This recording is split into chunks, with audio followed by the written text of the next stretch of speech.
Bonjour, aujourd'hui je vous propose de travailler la respiration profonde. Donc vous connaissez le boulier et habituellement on se masse avec ce boulier. Pour ceux qui l'ont, n'oubliez pas de vous masser régulièrement avec le boulier ou autre. Ou la balle à picot dos au mur, bien sûr, le massage c'est important, ça nous fait du bien.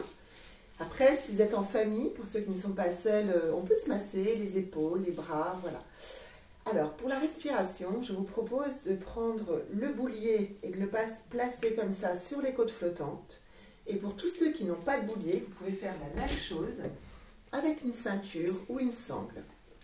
Voilà, donc j'utilise les deux extrémités de ma ceinture, les pieds espacés de la largeur du bassin et je la place juste au-dessus de la taille sur les côtes flottantes.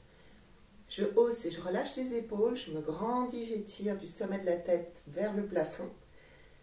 Et je vais inspirer dans cette ceinture, le boulier si vous l'avez.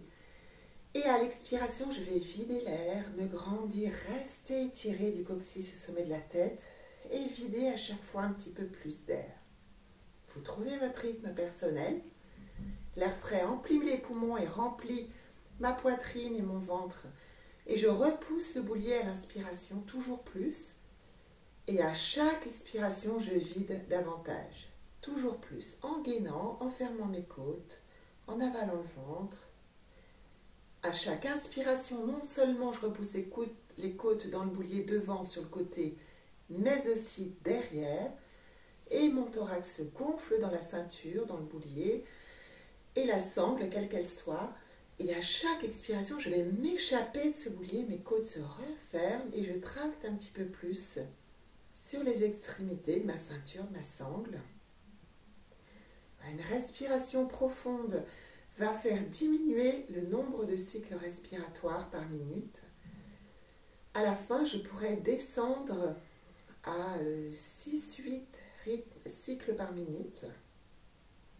Je vais commencer par inspirer en poussant le boulier, mais surtout insister sur l'expiration qui se fait à chaque fois plus profonde, plus lente, ce qui va faire un retour d'expiration. Et je vous rappelle que les côtes sont comme des anses de seau qui s'horizontalisent à l'inspiration et se verticalisent pour fermer tout l'abdomen et le thorax un peu plus à chaque expiration. À la fin de ce temps de respiration profonde, au bout d'une dizaine de respirations, je m'arrête et je compare mes deux côtés.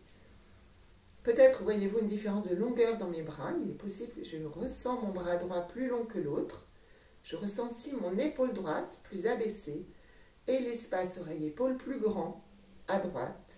Mais aussi mon membre inférieur, ma jambe, est plus longue, le pied plus ancré dans le sol. Voilà, si vous ne sentez rien de tout ça, ne vous inquiétez pas. Mais de toute façon, je vais faire l'autre côté. Donc je vous laisse faire.